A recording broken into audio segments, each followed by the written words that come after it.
you know, so you want to reach a place, the happy place of calm but motivated. Yes, ma'am. I have a question for hysterectomy. Yes. When you have a partial hysterectomy, is it necessary for you to have the pap smear? No, No. no. A lot of women, yes. What, good question, PAP. What really is the PAP? Okay? The PAP is to prevent cervical cancer.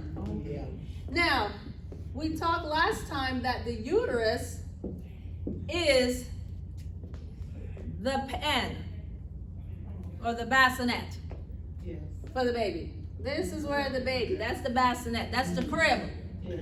okay? Then you have the playpen, which is the vagina, okay? But the door leading to the crib is the cervix. The cervix is the door to the crib.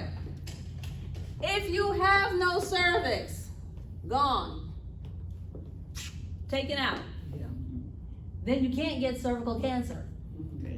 And the only purpose of the PAP is to prevent cervical cancer. Now, does it mean you don't do a pelvic exam? Yes, you should do a pelvic exam. For what reasons? Last week we talked about your menopause hasn't had a period in a year and all of a sudden you're bleeding. Red flag, red flag. You need to have a pelvic exam. All of a sudden you never had any discharge and now you got cottage cheese coming out your vagina.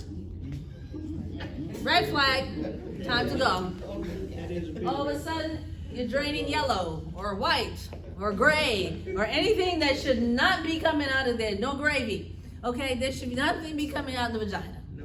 Okay, after hysterectomy. Okay? And for goodness sake, don't put no water in the vagina. Because you change the pH of the vagina. And when you change the pH, you get rid of your good bacteria and it causes infections.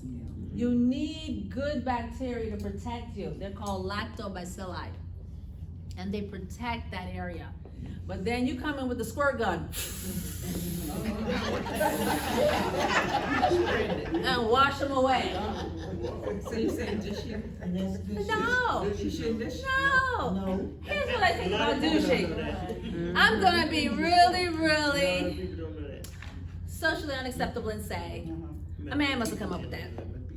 Because ain't if you ever see a man take a straw, put it in his penis, and take a water bottle and squeeze it? No. Anybody? Baby, get me a straw. I need to clean out my urethra. Anybody? You ever see any commercial for penile douching? Get yours today. Or anything for them. Fresh. Anything for them to clean. Fresh in your penis. Or anything for them to clean at all. Okay, no, have you had any commercial? I missed it. No. Get your penile douche today. They haven't No. And I'm a woman. We are the new and improved model. We're second because they worked out the kinks, you know.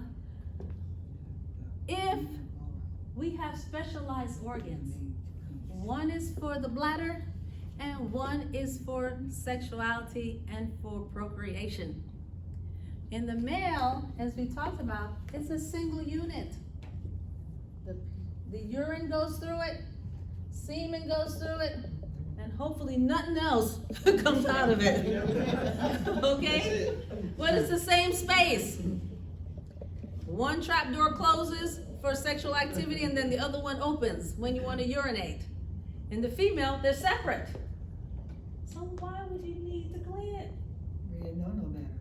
Of course. And the beauty of menstruation, when we were menstruating, you know what that does? It sheds the lining. Every month, it had self-cleaning unit. The JJ had was a self-cleaning unit. You know, every month it cleaned itself.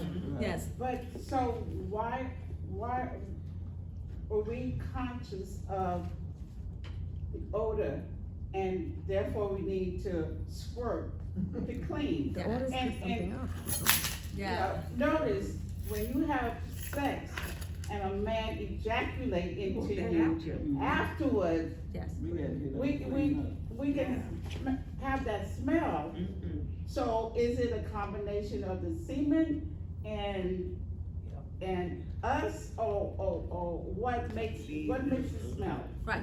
So there's smell, like I had sex smell, sweaty, semen, hormones, right? Yeah. And there's smell. Yeah. When you have now gotten yeast, bacterial vaginosis, chlamydia, gonorrhea, or some infection that shouldn't be in there, Shouldn't have been. right? Leave him. You guys just came from exercising. Y'all smell. Okay, you smell, right? It's normal. When you increase your activity, your sweat glands produce sweat. In those sweat glands are hormones and oil and bacteria. And so, you just take a bath, right? How many of you take a squirt gun and go up your nose or in your ear? No. Shedding is a natural process of the body. Every 6 weeks we shed our skin naturally. God made us amazing. Self-cleaning ovens. But the extra stuff, we must become comfortable with our odors. Sales and increased sales have said you can't smell anything but fragrant, fresh like a bouquet. Okay, for women. And if you're a man, you have a manly smell, you know? But as women in particular, you have comfortable smells. You sweat, you're gonna smell. Sex, hopefully you're sweating having sex because, you know, unless you're just laying there, you know, then you may not sweat. But hopefully you have enough movement going on that you get some, at least the 50 calories that you can get from it. Burn up 50 calories at least, right? So natural odor. Now, unnatural, investigate if, what's unnatural? Offensive. You smelled one way and then all of a sudden, like offensive. You took a shower and you still smell. Let's go see a doctor. Yes, ma'am. A long time ago when I was young, Exactly. a lot of advertisements was out for women to put in there, spray it on your underwear, and we got a lot of infections, and I learned from my doctor when I was young. Yes. Like you're telling us now, it cleans itself, we didn't know any better. And people had to tell us because we thinking that's, no, and our parents don't know nothing anyway. they didn't know. They didn't know anything, so that's why that happened. They sold a lot of us a bill of goods Yep, for money. for money. Okay? Now imagine this, we're douching in the vaginal area and we're not brushing our teeth. And we are constantly putting food in that place. Food that could be dirty, food that once you chop it up can get stuck in your gums and rot there, but we'll douche. Okay? That is self-cleaning because it shads. So I will tell you, and lots of studies are showing this. I mean, this has been going back to the 80s, even 70s. Don't douche. It changes the natural bacteria, even if you've had a hysterectomy. Soap and water, nicely, works well. If you have any unusual odor after you've taken a bath, like after you worked out, you're still like, what's going on? You may want to see your doctor, you know? And get used to being sweaty and smelly. That's normal. Now, you take a bath and you're still smelly, you know, then we have something else going on. You know, maybe the clothes need changing, change the underwear, don't turn it inside out. You know, you may wanna, you know, oh, this good, let me just hang it out. Seriously, I don't feel like washing clothes today. You know, just hang it in the sun will clean it. Tell the truth, you know some people put stuff in the sun, thinking the sun gonna clean the smell, right? You know it. Sweat glands. What if your body is reproducing sweat glands, or if it doesn't have sweat glands? What would be? the result? Yes. So there's some people who have less. Now, the people with more sweat glands, called hyperhidrosis, they're constantly wet. They're just wet, but they're not smelly, they're just wet. Okay? But does that come from me? I didn't ever sweat it as a youngster coming up and athletic and whatever I did. Yeah.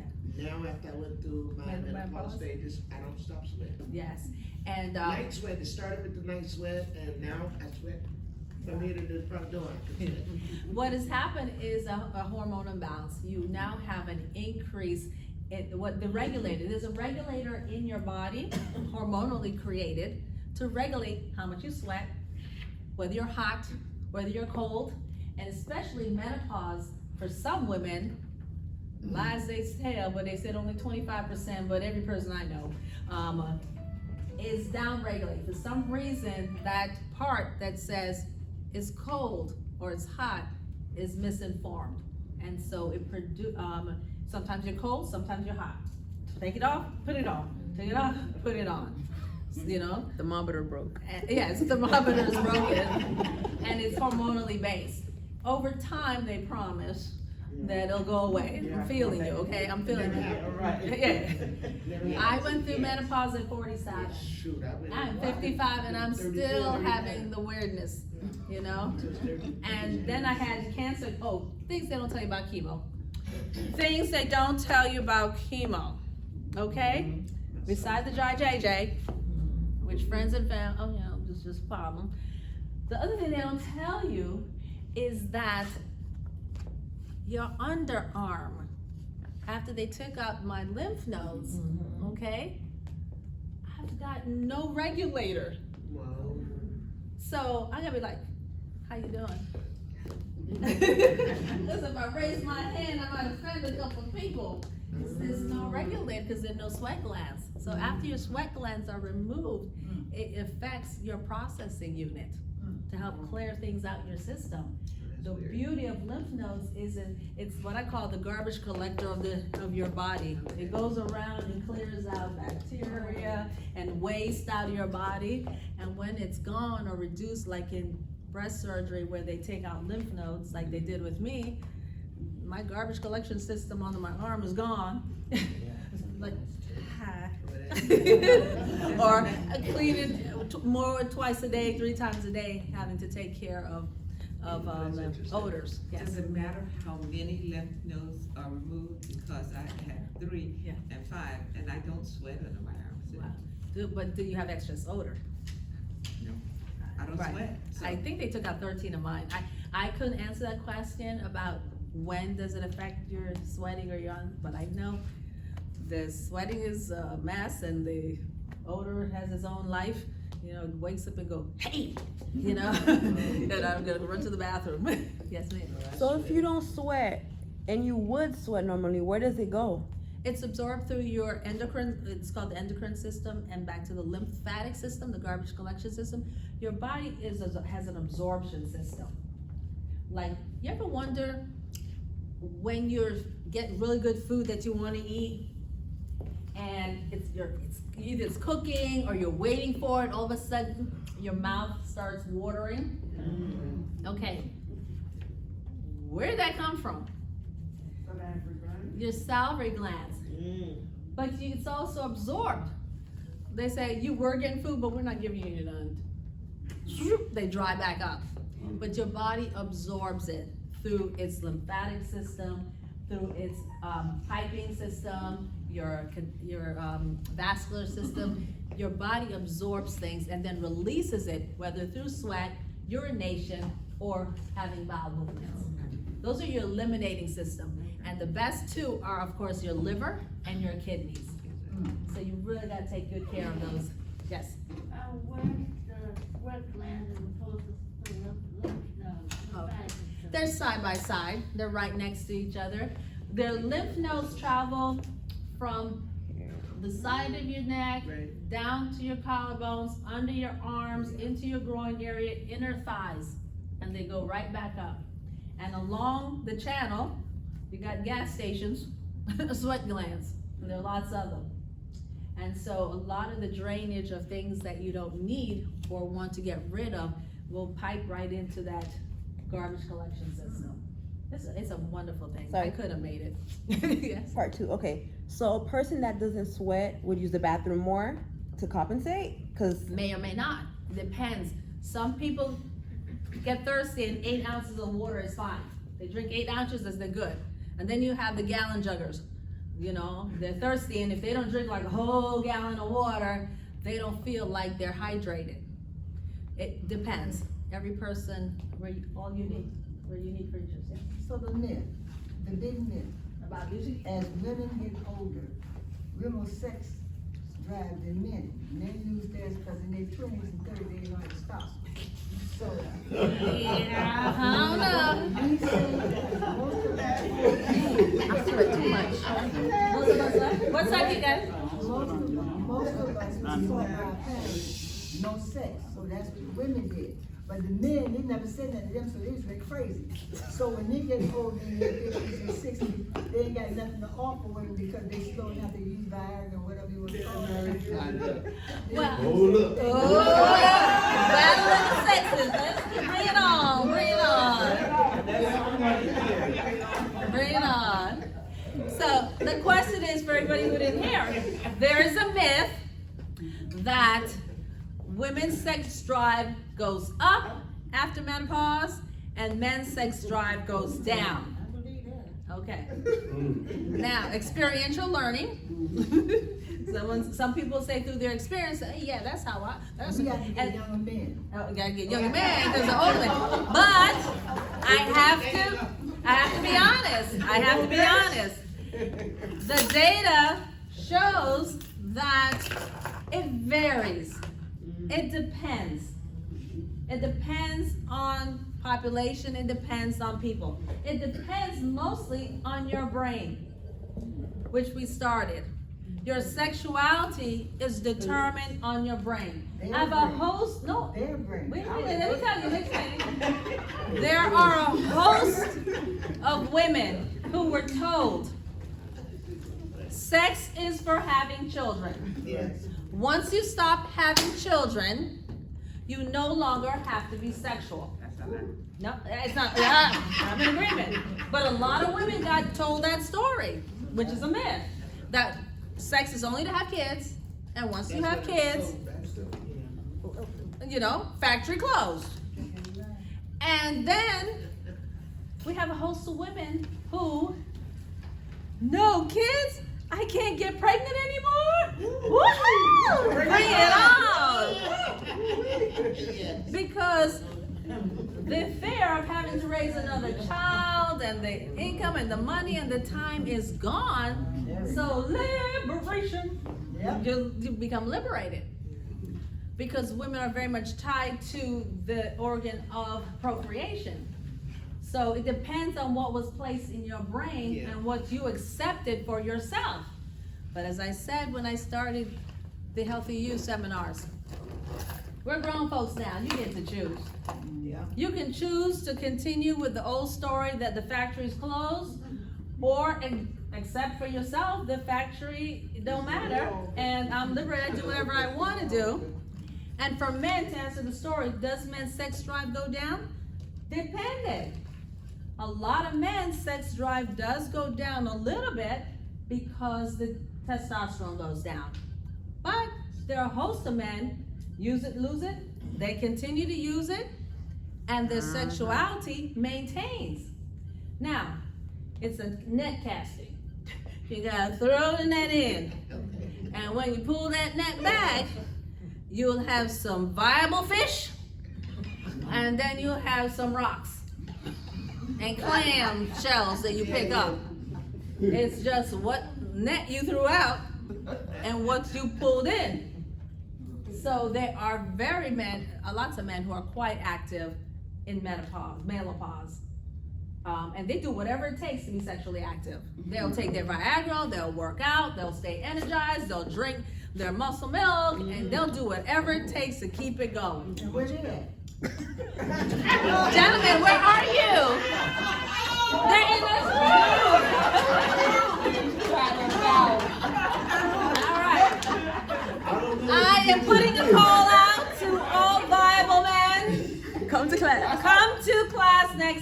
And we're going to do musical chairs to introduce yourselves. Bring your friends. All the women. Yeah. Friends? Yeah, bring your friends. Brings your friends.